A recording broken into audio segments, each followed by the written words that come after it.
Morning நாங்கள்லாம் ready ஆகிட்டு ஸ்ட்ரெயிட்டாக வந்து கோயில் இருக்க அந்த மண்டபத்துக்கு நாங்கள் போயிட்டோம். அங்கே வந்து நம்ம வேல் குத்துறதெல்லாம் பண்ணுவாங்க, குண்டு வேல் குத்துறதுலாம். ஃபஸ்ட்டு எங்கள் குட்டி பையன் தான் வேல் குத்தணும்னு சொல்லிட்டு அவனை கூட்டிகிட்டு போயிட்டோம். நிறைய பேர் வேல் குத்து இருந்துகிட்டு இருந்தாங்க. குண்டு வேல்லாம் நான் எப்படின்னு உங்களுக்கு சொல்கிறேன். நாங்கள் மொத்தம் 4 வந்து பில் போட்டிருந்தோம். ஒரு குண்டு வேல், 3 வந்து வேல் குத்துற மாதிரி வாயில். ஸோ எங்கள் குட்டி பையனை வந்து கூட்டிகிட்டு போகும்போது கிட்ட வந்து ஐயர் கேட்குறாரு, எங்கே வேல் குத்தணும், உதடலையா இல்லைன்னா வந்து நாக்குலையான்ட்டு. அவன்லாம் நானும்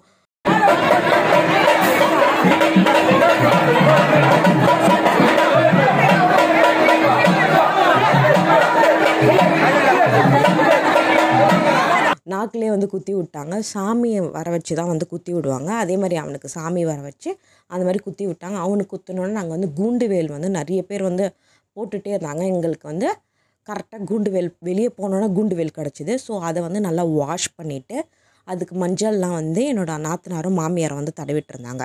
ஃபுல்லாக வந்து அதை வாஷ் பண்ணிவிட்டு மஞ்சள்லாம் தடவி குங்குமம் வச்சு இந்த கேப் இருக்குது பார்த்தீங்களா, இதில் தான் வேல் வந்து போடுவாங்க. நான் என்ன வரைக்கும் 96 இருக்குதுன்னு நினைக்கிறேன், மேபி 100 கூட இருக்கலாம். இந்த மாதிரி குட்டி குட்டி கேப்பில் தான் வேல் போட்டு குத்துவாங்க. ஸோ அந்த மாதிரி எல்லாமே ரெடி பண்ணிட்டு மாயிலெல்லாம் வச்சாச்சு. அதுக்கப்புறம் தான் வந்து இந்த பெல்ட்டு வந்து செட் ஆகாதுன்னு சொல்லிட்டாங்க. அதனால் நாங்கள் எக்ஸ்சேஞ்ச் பண்ணிக்கிட்டோம். இன்னொருத்தவங்களுக்கு வந்து கரெக்டாக இருக்கும் அந்த பெல்ட்டுன்னு சொல்லிட்டு அவருக்கு அதை கொடுத்துட்டு என் ஹஸ்பண்டுக்கு இந்த பெல்ட்டு வாங்கியாச்சு. அப்புறம் வந்து என்ன பண்ணிட்டாங்க, எல்லா கேப்லையும் வந்து வேல் போட ஸ்டார்ட் பண்ணிட்டாங்க. வேல் போட்டுட்டு கடைசியாக வந்து ஃபஸ்ட்டு வந்து என்ன பண்ணுவாங்கன்னா வாயில் வேல் போட்டுடுவாங்க. ஸோ அதனால் வந்து விபூதி அடித்து வாயில் வந்து 2 வேல் போட்டாங்க. ஸோ வாயில் வேல் போட்டு எனக்கு ஒரு மாதிரி கூஸ் பம்ப்ஸாக பயமாக இருந்துச்சு, கஷ்டப்படுவாங்களோன்ட்டு. ஏன்னா இது செகண்ட் டைம் அவங்க பண்ணுறது. வேல் வந்து சின்ன வயசுலேருந்து குத்திட்ருக்காங்க. குண்டு வேல் வந்து இது செகண்ட் டைமு. கல்யாணம் ஆகி இது ஃபர்ஸ்ட் டைமா. ஃபஸ்ட்டு நேரில் பார்க்குறது தான் ஒரு மாதிரி இருந்துச்சு. பட் முருகருக்கு தான் சொல்லிட்டு அப்படி ஒரு தைரியம் வந்துச்சு எனக்கு. ஸோ நான் எதுவுமே அழுவாமல் அப்படியே வந்து பார்த்துட்டே இருந்தேன். ஸோ செம்மையாக வந்து வேல் வந்து குத்திட்டாங்க. நல்லா விபூதிலாம் அடித்து ஃபுல்லாக வேல் கொடுத்துட்டு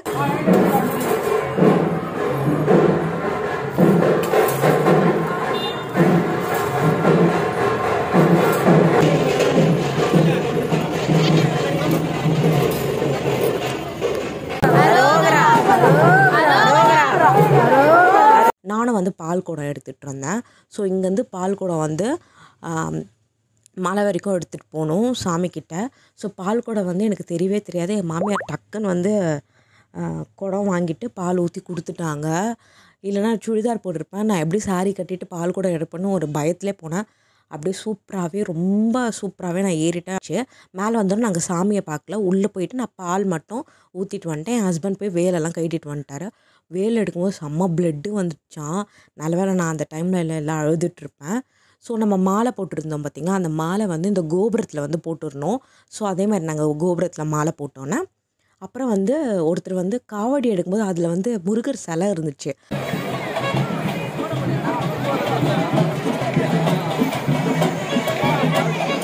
அதை நான் உங்களுக்கு காட்டுறேன் பாருங்கள், எவ்வளோ சூப்பராக இருக்குது. கூட்டம் வந்துக்கிட்டே இருக்குது ஆடிப்புறத்துக்கு. இந்த ஆடி மாதத்தில் வந்து திருத்தணியில் செம்ம கூட்டமாக இருக்கும். ஸோ இந்த ப்ளாக் உங்களுக்கு ரொம்பவே யூஸ்ஃபுல்லாக இருக்கும். இப்போ வந்து நம்ம கீழே இறங்க போகிறோம். ஸோ அதை உங்களுக்கு வீடியோ எடுத்து காட்டுறேன். எவ்வளோ சூப்பராக இருக்குது பாருங்களேன். இப்போ பகலில் வியூ பாருங்களேன், செம்மையாக இருக்குது. எல்லோரும் வந்துகிட்டே இருக்காங்க, அவங்க வேண்டுதல் பண்ணிகிட்டே இருக்காங்க. முருகருக்கு வர வர ஃபேன் அதிகமாகிட்டே போயிட்டுருக்காங்க. ஏன்னா வேண்டினது கொடுத்துட்றாரு முருகர். அதனால தான் முருகரை வேண்டிகிட்டே இருக்காங்க. அப்படியே நாங்கள் கீழே போனோன்னே என்னோடய கம்பல் ஒன்று வந்து திருவாணி போயிடுச்சுனால கம்பல் வாங்கியிருந்தேன். போன வருஷத்துக்கு முந்தின வருஷம் கூட ப்ளாகில் பார்த்திங்கன்னா கம்பல் வாங்கியிருப்பேன். 3 கம்பல் 100 ரூபா அந்த மாதிரி வந்து எங்கள் வீட்டு பொண்ணுங்களுக்கும் நானும் சேர்த்து கம்பல் வாங்கிட்டு நம்ம இந்த ரூட்டில் தான் போகிறோம். ஸோ இந்த ரூட் வந்து பார்த்திங்கன்னா ஏன் தான் இந்த ரூட்டுக்கு வந்தோன்னு ஆயிடுச்சு. ஏன்னா அந்த ரூட்டில் வந்து கொஞ்சம் நிழலாக இருந்தது, கால் சுடலை.